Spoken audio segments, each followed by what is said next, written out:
Merhabalar, YouTube kanalıma hoş geldiniz. Bugün qonağım Nərmin. بطلوع الروح مقبول بتمنى تزول. Nərmin, xoş gəldiniz. Hoş gördük. Günəşin qızı. Nərmin, özünü çox qısa tanıtmağını istəyirəm səni heç tanımayan insanlara. İlk öncə təşəkkür edirəm dəvət üçün. Mənim üçün bir ilkdir. İlk deyil əslində. Çox öncədən bir balaca mini YouTube kanallarına qonaq olmuşam, amma belə Çox ilk dəfə sevindim. səmimi bir ortamdayam. Adım Nərmindir, 26 yaşım var. İnfluencer olaraq fəaliyyət göstərirəm, həmçinin də səsləndirmə edirəm, sima olaraq fəaliyyət göstərirəm. Özüm üçün yaşayıram. Nərmin, çox təşəkkür edirəm gəldin, təklifimi qəbul Mən etdin. təşəkkür Sən deyə edirəm. bilərəmmi? Əlbəttə ki, deyirəm. Daha səmimi olmaq üçün sən deyə müraciət edəcəm. Etiket etdim ki, Nərmin xanıma hansı suallar var? Mən ən maraqlarını seçdim və növbə ilə bunları seçəcəyik. Buyur. Maraqlı olacaq. Mən seçirəm. Birinci sən seç, hə. Elə hansı olacaq? Haydi bakalım. Yox deməyi necə bacaram? Hə? Mənə bu tipdə suallar dəhşət çox gəlir. Siz dediniz bayaq özgüvənlə bağlı. Mən deyəsən özümü tamam belə sərhədli, özgüvənli, orada dayan mən, burada sərhədim varmış kimi biri təsvir eləmişəm. Amma belə bir şey var ki, hər kəsin müəyyən bir divarları olur məncə. Bu həm dostluqda olmalıdır, həm münasibətdə olmalıdır, həm də işdə olmalıdır. Məsələn, mənim ən sevdiyim şey işlə dostluğu birlikdə eləməmək. Məsələn, sən mənim dostumsan, biz bir iş qura bilərik, amma heç bir şəkildə səninlə iş ortamında dost kimi davranmıram. Səndən iş kimi, iş dostu kimi.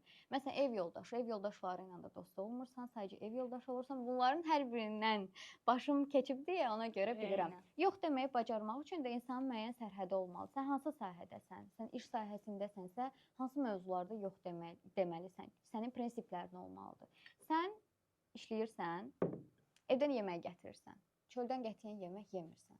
Sənin bir prinsipin var, sadəcə evdən qidalanırsan, evdən gətirdiyini. Və bu sənin bir prinsipindir. Prinsip olanda yox deməyi bacarmaq çox daha asandır. Və ətrafdakı insanlar sənin o prinsipini görəndə o sərhədi görürlər və o sərhədə hörmət edirlər.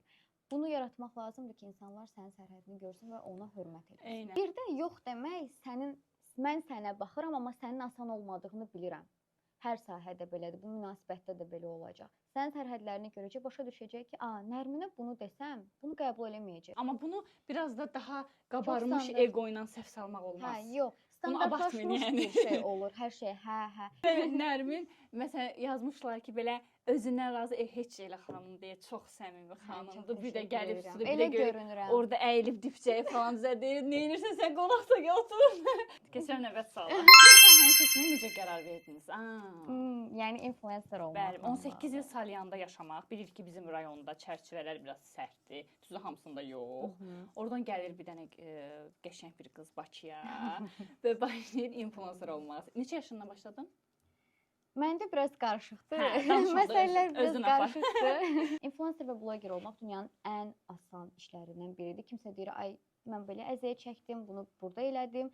Mənə görə hər işin öz çətinliyi var, amma influencer, bloger olmaq çətin bir peşə deyil. Əgər sən dürüst insansansa və işini layiqincə görəcəksənsə, əlbəttə ki, sən buyur keç, bu yer sənindir, sən də influencer, bloger ola bilərsən. Mən isə... Buna görə sən linç gələ bilər, bilirsən?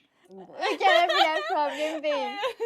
Problem deyil. Çünki hər işdə, mən bu dəqiqə sadalasam, mən bir çox işlərdə işləmişəm. Və bir çox işlərdə işləyən insan olaraq mənim çox daha ağır və çətin işlərim olub. Influencerlıqda çətinlik nədir? İnsanlarla daim kommunikasiya içindəsən, daim insanlarla danışırsan. Bu insan sənə güləcək, bu insan səndən gülə-gülə danışacaq, ona görə gülürsən. Bu insan səndən əsəbi danışacaq, ona görə. Yəni, hər kəsə görə fərqli formalaşırsan, fərqli danışıqlar gedir. Burada insan faktoru çox böyükdür. İnsanla daim enerjili olmalısan, daim yaxşı danışmalısan. Amma günün sonuna gəldikdə asan işdimi? Asandır işdir, yəni çətin bir iş yoxdur. Hər işin çətinliyi var, amma influencer, bloger olmaq məncə çox asandır yola çıxmaq. Hətta mağazada 8 saat ayaq üstə dayanıb işləyən adamla influencer işi biri deyil. Onu düz deyir. Təbii ki, bir deyil. Yəni bəli, bir deyil. Çünki mən də bir çox işlərdə işləmişəm. Mən ofisiant işləmişəm toylarda 2018-ci ildə. Yəni saat 12-dən gecə saat 1-ə qədər ayaq üstə olduğum zamanlar olub. Bu işmi, o işmi seçəndə təbii ki, bu biri işi seçməli olursan. Hər işin öz əziyyəti var. Mənim bu işə başlamağım isə çox random olub. Mən makiyaj eləməyi çox sevən biri olmuşam. Uşaqlıqdan bəri belə bibimin qızlarını falan yığırdım. Onun makiyaj vasitələrini götürdüm. Dedim ki, oturun burada, sizi makiyaj eləyəcəm. Və o vaxtdan həqiqətən hiss edirdim ki, makiyaj eləməyi çox-çox sevirəm. Ona görə də sırf Bakıya gələndən sonra birinci videolara baxırdım. Hər gün səhər tezdən 6-da durub makiyajlar eləyirdim. Universitetə gedirdim. Hamı mənə gülürdü ki, qızlar sən niyə bu qədər makiyaj eləyirsən? Amma mən o hərəfə öyrənirdim ki, ay bunu necə istifadə edə bilərəm. Bir müddət sonra mən bir bloq açdım. Bu bloqdan tamam fərqli bir bloq idi o. Yəni çox ayrı bir sahədə bloq idi. Nə idi kontenti? Kontent deyə bir şey yox. Sadəcə mənim orada, necə deyim, Random atırdım belə. random yox, sadəcə mən tamam başqa bir. Yəni mən öncədən 2016, 19-cu illərdə hicablı olmuşam. Mən bunu bilmirdim. Bəli. Sosial mediada. Mən köhnə izləyicilərim bilir və ən yaxınlarım bilir. Hə. Bu arada suallar verilir. Mən heç vaxt bunu deməkdən çəkinməmişəm. Çünki bu mənəm, bu mənim keçmişimdir, bu mənim seçimlərimdir. Ona görə bunu, yəni mən niyə gizlədə bilərəm? Mən Hə, oradan. o ərəfədə mən bir çox yerdən işləyirdim model olaraq. Hətta podiuma da çıxmışam. Bəzi mağazalarda kataloq üzü belə olmuşam. Sırf bloqum o formada idi və o zamanlarda hicablı qızların çox az bloqu var idi. Və o bloq get-gedə qalxırdı. Mənim yadıma gəlir ki, 8-10K-nı belə mən çox tez surətdə qaldırmışdım. Sonra bir çox məsələlər oldu. Hə, işlə bağlı, səhhətimlə bağlı. Sonra seçimdə gördüm ki, mən əslində bu mən deyiləm. İnsanın özünü sorğuladığı bir zaman olur ki, mən həqiqətən bunu istəyirəmmi? Və mən gördüm ki, 2 səbəb var idi. Həm sağlıq səbəbim var idi, amma bunu sadəcə əlimdə göstərə bilmərəm ki, ancaq budur. O sağlıq hazırda məndən var.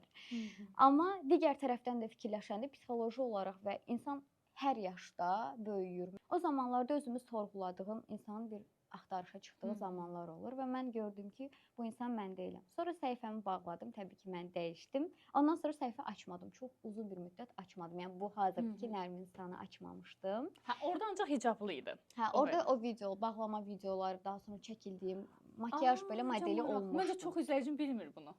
Hə, köhnədən amma məni izləyənlər var. Bilir. Çünki mən bu səhifəni açanda, bu bağlı bir səhifə kimi açdığım halda mənim izləyicilərim gəlib yazırlar ki, Nərmin sən bu halınla da bəyənirik, qəbul edirik, followumuzu qəbul elə falan yazanlar var idi. Çətin oldu mu o dövr, o açılma dövrün belə deyim? Açıqcası mənə çətin oldu. Ətrafımda çox insan niyə, hər kəsə niyə sualı verilir ki, niyə sən bu addımı atmısan?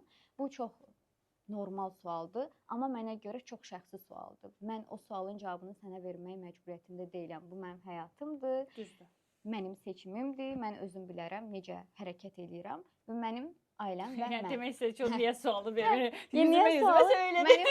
Mənim ailəmlə mənim aramda olan məsələdir və təbii ki, mənim Allahla olan. Bəs bu dini inancına bir təsir göstərdimi? Yox. Ətrafımdakı rəfiqələrim, dostlarım dedilər ki, sən makiyaj eləməyi çox sevirsən, şəkil çəkməyi çox sevirsən, niyə görə təkrar açmırsan bu səhifəni? Və təbii ki, mən də açdım. Günəşi çox sevdim. Ümumiyyətlə yaz yay aylarını çox sevirəm. Həm də dünyadan köçmüş bir rəfiqəmlə bağlı bir xatirəsi var deyə günəşin. Amin. Ona görə mən dedim ki, Nərminsan və axtardım, gördüm heç belə bir ad yoxdur. Dedim, bəli, bu mən olacağam. Ondan sonra təbii ki, yavaş-yavaş, amma sırf bloqun üstündənmi getdim? Sırf mən influencer olmaq istədimmi? Yox. Mən başqa işlərdə işləyə-işləyə bu səhifəni yönətmişəm. Son 4 ildə mən artıq sırf bu işin üstündə işləmişəm. Ondan öncə belə bir işlə məşğul olmamışam. Aksiyantda işləmisən, mağazada da işləmisən. Bəli, yəni hər iki çəkən xanımdır hər iki versiyamda, yəni mən aksiyant işləyəndə hicablı idim şəxsən. Toylarda işləyirdim və sırf qadın masalarına baxırdım. Bunu deyəndə çox insan başa düşmür, deyir ki, necə ola bilər? Bəziləri də elə bilir ki, mən yalan danışıram, amma hicablıya göydən pul düşmüş ki, aşağıda da işləməlidir. Mən çox işlədim. Mən parfüm mağazasında da işləmişəm. Bu dəqiqə Bakıda məşğul olan bütün marketlərdə işləmişəm, promotor kimi, parfümer kimi, kuryer belə Gənclik metrosunun qabağında mən buklet belə paylamışam ki, yəni pul qazanım. Təbii ki, bu o demək deyil ki, mənim ailəm kasıbdır. Yox, mən sadəcə uşaqlıqdan tək istəyim öz pulumu qazanmaq olub. Bəzi uşaqlar böyüyür, ay mən həkim olacağam, mən mühəndis olacağam. Mənim tək arzum, istəyim mən öz pulumu qazanım. Keçirik növbəti suala. Buyur Nərmin. Mən də o qədər danışıram ki. Yox, danış, burada heç bilmədiyimiz şeylər ortaya çıxır. Bilirdim bu sual gələcək. Bir dəfə demişdin ki, xəssiyyətimi sıfırdan dəyişmişəm. Bunu necə bacarıb? Bunu mənim yəqin ki, məni çox yaxşı izləyən bir izləyicim yazıb. Çünki bu barədə çox xəssiyyəti dəyişmək olur, Nərmin? Bəli, olur. İnsanın eləməyəcəyi, istəyib də eləməyəcəyi, eləmək istəməyəcəyi heç nə yoxdur. Mən öncədən çox səthi bir insan olduğumu düşünürəm. Duyğusal bağları olan insan, amma hər şey səthi yanaşırdım. Heç bir şey mənim üçün çox önəmli deyildi. Nə dostluq, nə ailə, heç nə mənim üçün önəmli deyil və düşünürdüm ki, bir gün hər şey bitəcəkmiş kimi, hər şey bitəcəkmiş. Düzdür, indi də elədir, amma çox səthi yanaşırdım. Kimlənsə sevgi bağı qurmaq, kimlənsə ailəvi bir bağ qurmaq, onu mənimsəmək, onu içimdə saxlamaq mənim üçün çox çətin idi. Məsələn, mən çox qısqanc biri idim. Yersiz, ən yaxın rəfiqələrimi çox yersiz qısqanırdım. Yəni bu çox absurd bir şey idi və mən çox sərt reaksiyalar görürdüm və hətta yadıma gəlir ki, mən necə özümü dəyişmişəm. Narsist bir insan olduğumu hiss eləyirdim və çox aqressiv idim. Hər kəsə cavab qaytarırdım. Bir gün oturmuşdum bulvarın kənarında, o daşlar var.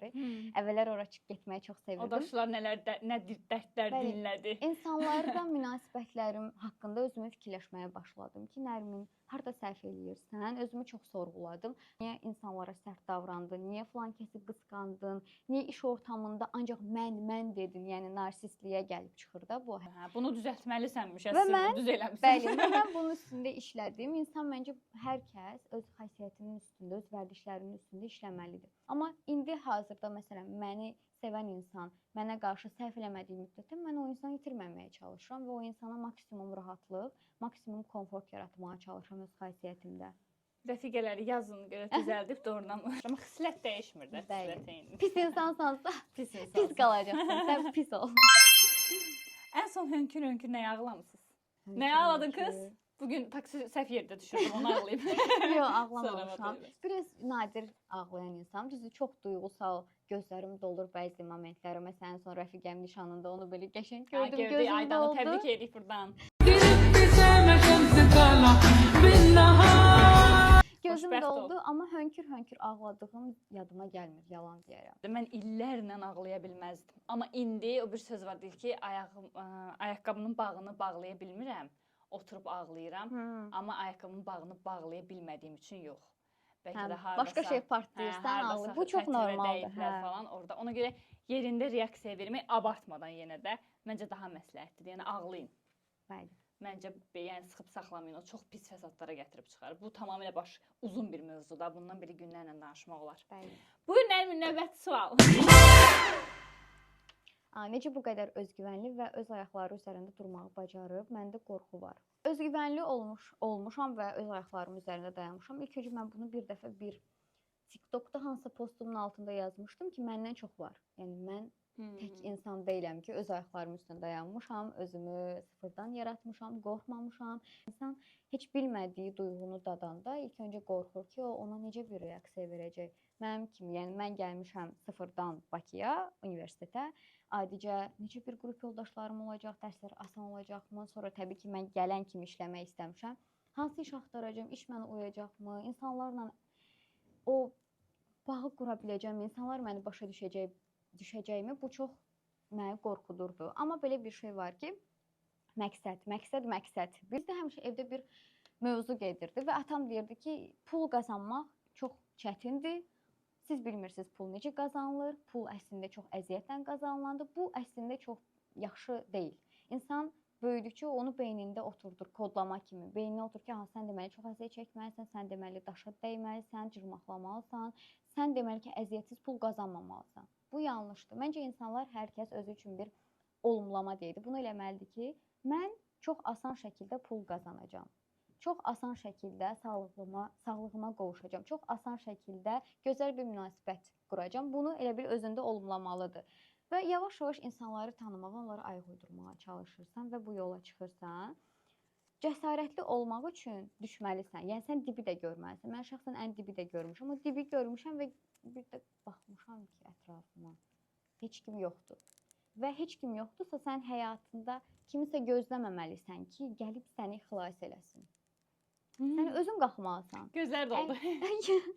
Yəni həyat elə bir şeydir ki, insan gözləməməlidir hər mövzuda. Bəzi qızlar deyir ki, ağlatlı şahzadəmi gözləyirəm, gəlib məni qurtarsın, mənim üçün sıfırdan həyat. Yox, elə bir şey yoxdur. O ağlatlı şahzadə gələnə qədər mən öz həyatımı qurmalıyam. Sıfırdan sən düşünmə ki, sən ən yaxşı yerdə işləyəcəksən. Təbii ki, hər kəs ən yaxşı yerlərdə işləməyə layiqdir, ən gözəl həyatı yaşamağa layiqdir. Amma sən o ən yaxşıya getmək üçün o pislərdən də keçməlisən. Dediyim kimi, o əlini o daşın altına qoymalısan və oradan yaraları alıb da sağ çıxmalısan. Mənim ən böyük məncə cəsarətim bir yara aldıqda çəkilib qıraqda durmamaq olub. Onun üstünə daha da getmək olub. Bəs Daim ən öyrənməyə böyük açıq. hansı ədalətsizliklə qarşılaşmısan bu iş həyatlarında? Ki onu da unutmaq çətin olur.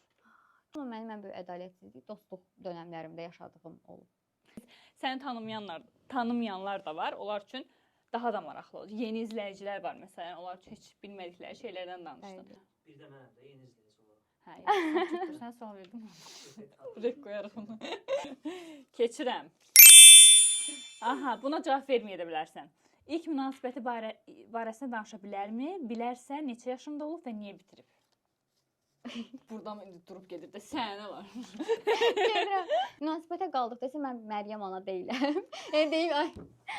Məryəm ana deyiləm ki, ay Allah gözüm oğlan görməyib və sərfan belə bir şey yoxdur. Amma məncə özəl şəxsiyyət hər kəs üçün özəldir. Məncə oğlanların ağlı yoxdur. Yəni sən niyə Nərminin çox qəşəng damarını tutmaq olar Allah haqqı. Məncə tək mən yox, ümumilikdə bütün ümumiyyətlə oğlanlar. sənə nəzərən dedim. O özümlə nələr kimi istədim. Qıza baxır deyir, bu oğlanların ağlı yoxdur. Ağlınız yoxdur ya. Bunu deyirəm, sonra gəlib qızı qoşulub. Mənim üçün deyirlər də arada, ay Allah, bu qız niyə hələ də bekardır, bu qız niyə belə təkdir və s. falan belə. Mən sevirəm, neyliyim deyirsən. Yəni, səni sevirəm, yetərli deyil. Qarşındakı insana çox böyük hörmət, çox böyük qayğı, ona sevgi ilə gələndə və çox onlar çabalamır Nərmin. Bəli, öncədən, yəni bizim məktəb vaxtımızda bizim arxamıza oğlanlar düşürdü. Oğlan səndən hər cavab alana qədər yatmırdı, nə bilim gözləyirdi, zəng eləyirdi. İndiki oğlanlar sən sevirəm, hə sevirsən sağ. O yerdə olmayacaqsan. İndi yaşamaq çətindir. Çünki vaxtı düzgün bölə bilmirlər insanlar məncə. Hə. Məncə oğlan qız olaraq idarə edə bilmir. Qaldı ki, oğlan. Niyə görə? Məncə o insanlar tam özlərini tanımırlar, özünü formalaşdırmalısan. Məncə maaşlar azlama. O da düzdür. Evində həyatında heç kim yoxdur. Yox, bekarım. Evlilikdə düşünürsən amma. Yəni olarsa yaxşı biri evlənərsən. Təbii ki. Məncə heç bir qız deməz. Hə, evliyə qarşı olan insanlar da var, düzdür. Amma təbii ki, həyatımda mənə dəyər verən insanlar olsun. Mən sənin sırandım. Hə, mənim sıram. Gərək sağ ol. Direksi dağılır da Nərminin bu müsahibədən sonra. Sizcə xoşbəxtlik üçün evlilik şərtdir? Bu adamına görə dəyişər. Bu sual adamına görə dəyişər. Mənim üçün hər ikisi okeydir. Bekar da qala bilərəm, xoşbəxt ola bilərəm, evlənsəm də xoşbəxt ola bilərəm. Evlilikdə nə axtarırsan? Bir var sponsor kimi baxır elə qadınlar evliliyə. O əlbəttə xoşbəxt olacaq. Onun üçün başqa meyar önəmli deyil axı. Bir var ki, hə, tamamlanmaq üçün baxır. Orada burada qarşı tərəfə. Yəni bu Nərminə görə necə cavab verdin ki? Mənə görə xoşbəxtlik insanın özünü sevməsidir. Məncə Nərmin qəşəng həyat yoldaşı olar. Oğluna gəlin axtaran xalalara oxşadım uşaqlar yarım saatdır. Sizin üçün həyatın ən çətin hadisəsi nə olub? Hə, mənim üçün həyatımın ən çətin hadisəsi evsiz qalmağım olub 1 ay. 1 ay öz iş yerimdə yatıb oyanmışam.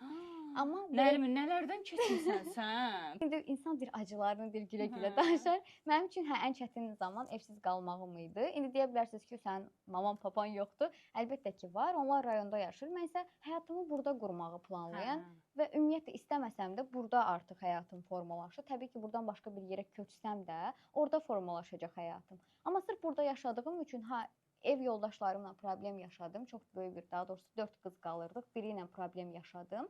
Ondan sonra evimin puluna da hətta qalmışdı, heç 15 gün falan qalmışdı. Böyle bir problem yaşadığım üçün öz iş yerimə bütün əşyalarımı gətirdim. Kansipanti kafe var, bəlkə bilərsiniz. Hə. Məsələn, Kansipanti kafedə işlədiyim zamanlar idi. 2021-də olub bu hadisə. Orada təzə işə başlamışdım 1 ayda. Yəni Allah həqiqətən insana bir yerdən verəndə, bir yerdən alanda bir yerdən verir. Yəni mən o işi qazandım, amma evimi itirdim məsələn. Və mən sağ olsun orada Bəyli çox yaxın dostumdur, onun həyat yoldaşı da mənim dostumdur, Bəyli Sona. Orada çox sağ olsun ki, otaqdır. Yalları açılanda ilk işçisi mən olmuşdum. Orada həqiqətən mənə çox sağ olsunlar. Bir otağın hamam otağı var idi, belə deyək. Hamam otağına bütün əşyalarımı yığmışdım. İndiki qədər çox əşyam yox idi, çox az əşyam var idi. O günü mən hıçqıra-hıçqıra ağlamışdım. Çox pis şeylər olmuşdu. Və mən ondan sonra 1 ay orada qalanda belə hər gecə ağlaya-ağlaya yatırdım ki, niyə görə bu mənim başıma gəlirdi? Bəlkə də isyan edirdim. Daha pis nə ola bilər ki deyirdim və daha pisi gəlirdi. İnsan məncə deməməlidir daha pis nə ola bilər. Çünki daha pis olur. O ərəfədə ev tapana qədər mənim üçün ən çətin dönəm o idi. Əziyyət çəkilir. Sonda məsəl üçün yaxşı artıq uğur qazanılır, yaxşı maddiyyat əldə olunur. Müəyyən şirkətlər, ya şirkət olmasın, başqa da bir iş strukturu. Nəsə eləyirsən, paylaşırsan və gəlib orada altdan yazırlar ki, buna necə havayı qazanırlar, necə asan qazanırlar. Son 2 sualımız qalıb. Nərmin, kaşki dediyiniz hadisə. Məncə Nərmin bütün kaşkilərini bu gün danışdı uşaqlar. Şəxsi inkişafımda kaşki dediyim hadisə, kaşki ingilis dilini, ümumiyyətlə dili çox tez öyrənməyə başlasaydım, indi öyrənməyə başlamışam. Çox tez öyrənərdim. Mənim üçün kaşki dediyim tək şey dildir. Dil öyrənməyə çox tez başlamalıydım. Nəinki 26 yaşında. Uşaqlıq travmam varmı? 90'lara belə sual verməyin. Sual verin ki, hansı gün uşaqlıq travmamız olmayıb? Hər kəsin məncə uşaqlıq travması var. Heç kəs deyə bilməz ki, mənim uşaqlıq travmam yoxdur. Xüsusi belə spesifik uşaqlıq travmam yoxdur. İzləyici suallarımız bitdi. Növbəti rubrikamız səncə hansı rubrikasıdır? Səncə Azərbaycanda dəyişim videolarının haqqını kim verir? Mehin Oqtaylı yoxsa Günel Cəfərli? Günel Cəfərli. Doğru. Günel mənim həm yaxın rəfiqəmdir, həmçinin də onu belə deyildi, yaxından görürəm. O məncə çox gözəl əziyyət çəkir. Mehini də tanıyıram, Mehinə bir ortamda da olmuşam, yəni onunla çay kafe içdiyim də olub öz dostlarımla ortamda. Onun da əməyini hörmət edirəm. Heç kəsin əməyi küçümsənməməlidir. Amma məndən dürüst olar, mən həmişə dürüst insanam, ona görə Günel deyirəm. Səncə ən lüks bloger hansı? Yəni belə luxury deyirlər də belə. Həm style yoxsa Leyla Nəsirli?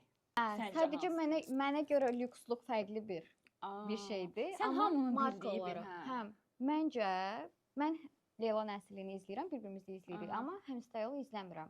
Belə tanıyıram. Məncə sektorda hər kəs bir-birini tanıyır, izləməsə də. Mənə görə bu çox normal, hər kəs bir-birini tanıyır. Məncə öncədən Həmidə xanım idi, çünki çox əvvəl paylaşımlar edirdi. Hazırda bir o qədər yaxşı kontent məncə saxlayıb bu kontentləri. Davam eləsə çox yaxşı olar, çünki mən onun estetikasını çox bəyənirəm. Hazırda Leyla Nəsirli daha çox kontent yaratdığı üçün məncə burada Leyla Nəsirlini deyəcəm. Yaxşı, son səncə hansını deyirik? Ən dadlı yeməkləri olan bloger məkanı hansıdır? Cheers yoxsa Siesta? Sadəcə Cheers-də olmuşam, Siesta-da olmamışam. Ona görə bu çox ədalətsiz olardı. Mənə maraqlı vardı sənin Mən Cheers-də çox olmuşam və yeməklərini çox bəyənmişəm. Belə, səncə hansı rubrikamız bu qədər idi? Nərminin fikirləri maraqlı oldu mənim üçün də. Sonda qırmızı məktubumuz var. Bunun içində nə var? Yəni, bunun içində hamısı cəzalardır. Amma şirin cəzalardır. Burada başından su tökmək, nə bilim, onu ye, bunu iç, belə bir şeylər yoxdur.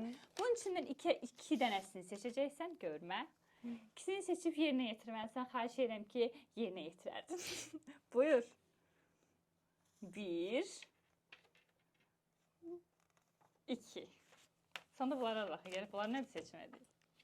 Aparıcının növbəti sualına əl hərəkətləri ilə cavab ver. Ailə üzvlərindən birinə yığıb çantamı oğurladılar. Eləyə bilmərəm. Eləməlisən. Yox. Qardaşın da ola bilər. Kardeşi arıyoruz. Yatıb məncə bu. Yaxşı, gəl Aydana yığaq. Rəfiqə ilə dəyişək, yaxşı. Alo. Aydan, neynirsən? Heç nə sən gözləyirəm, sən neysən? Mən buradan çıxdım. Mənim çantamı uğurladılar. Mən neyniyim? Kim uğurladı? Bilmirəm, belə qaça-qaça gəlib apardılar. İçində pullarım, kaşlokum, hər şeyim, DJ-ayım falan, kameram. Zarfı seçirsən də məndən. Yox. Güldün sən. Salamlar, Aydan xanım, salamlar. Təbrik edirəm sizin. Nişanlanmısınız, xoşbəxt olun. Yaxşıyam, deyirəm, çox sağ ol. Siz sağ olun. İnandınız amma başda biraz həyəcanlandınız. Çünki yuxuluyam, Nərmin gəlməyini gözləyirəm. Elə deyəndə bir də şok oldum. Elə bildiniz aparıcı uğrayıb, hə? Layihə rəhbəri sumkasını uğrayıb. Aparıcının növbəti sualına əl hərəkətləri ilə cavab ver. Nərmin, ən sevdiyin mahnı hansıdır? Xəyallardayam. Sən mənim xəyallarımdasan. Sən mənim ürəyimdəsən.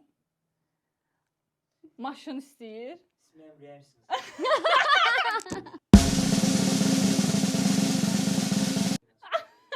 Bilməyəsiniz məncə. Yaxşı da nəyə izah edirdin sən Allah? Who's my mind? Başa düşdünüz sən Allah. Şərhlərə yazın görün düzgün izah edib yoxsa yox. Mahnını qoy. Növbəti cəza, o birilər nə idi görək? İzləyicilərindən birinə yaz. Bu nə şəkildir? Sil bunu. Onu çox keyfalı eləyərdim. Keşke düşsəydi. Cizgi film səsi ilə adını və yaşını de.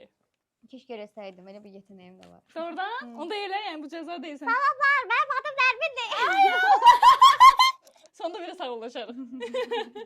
Məsələn, yəni kanalımın əsas öz 2 dənə sualını soruşacağam. Buyurun. Bütün dünya səni dinləmiş olsaydı, nə deyərdin? Bəzən insanlar başqalarının fikirlərinə, dünya görüşlərinə və dini görüşlərinə hörmət eləmədən sən niyə bunu elədin? Bu belə olmalıdır. Sən bunu eləməməliydin deyil. Məncə biz unutmamalıyıq ki, Allah bizi tək bir insan olaraq formalaşdırmayıb. Milyardlarla insan var bu dünyada və hər kəs fərqlidir, barmaq izi kimi. Məncə hər kəs özünün fərqliliyini anlayıb qırağa çəkilməlidir. Bunu deyərdim bütün dünya səni dinləsəydi. Son olaraq bir film, bir kitab önərisi istəyəcəm. Tövsiyəsi. Məndə çox gözəl duyğu və enerji buraxan bir film var. Formula 1 filmidir. Mən təsəvvür edin ki, heç bir filmə mən 5 dəfə gedib baxmamışam sinemaya. Baş rolda Brad Pittdir. Johnny Depp. Kitab. Kitab olaraq, duyğusal olaraq silkələnmək istəyirsinizsə, Leyla kitabını oxuya bilərsiniz. Bu mənim ən birinci oxuduğum kitablardan biridir hətta. Şeqlam Azərbaycan səhifəsindən telif dolaşdı. Sizə orijinal Şeqlam məhsullarına hədiyyə göndəriblər. Lakin Nərmin xanıma özəl inşallah ki, sevə-sevə istifadə edərsiniz. Gözəldir bunlar. Həm büdcənizə uyğun məhsullar var həqiqətən. Həm də keyfiyyətlidir. Yəni narahat olmayın ki, üzünüzdə nəsə problem olacaq. Hər zaman tövsiyə edirəm bunları. Bu nə? Ay, nə şirin maraqlıdır. Bu maskara idi. Bu yəqin ki, ənlikdir. Hə, blaşdır. Bu çox maraqlıdır. Bu da palet. Göz üçün palet. Bunu da açaq. Qablaşdırması nə gözəldir. Gözəl günün olsun. Mübarəkdir, sağlıqla işlət. Təşəkkür edirəm. Cibləriniz dolu olsun. Kanalıma abunə olmağı, şərh yazmağı, like etməyi unutmayın. Nərmin xanımın səhifələrini buradan yerləşdirəcəm. Əgər qonağınızsa, maraqlı oldusa izləyin. Özlərində işləyən, daima motivasiya olan, yaxşı məsləhət, tövsiyələr edən, məsləhət çox adamın xoşuna gəlmir. Bir xanımdır. İnşallah ki, sənin yolun işıqlıdır, çox təşəkkür uzundur. Əziyyətinin Allah haqqını versin. Amin. Hər kəsin. Mən də uğurlar arzulayıram bu kanalda. Daha da böyüsün, daha çox qonaqlar olsun. Ən məşhur insanları belə çağıra biləcək. Bir daha təşəkkür edirəm ki, gəldin. Çox səmimisən. Mən təşəkkür edirəm. Sənin səsindən sağollaşaq. Sağ olun dostlar. Bu Aytacır kanalı idi. Aytacır kanalı follow eləyin.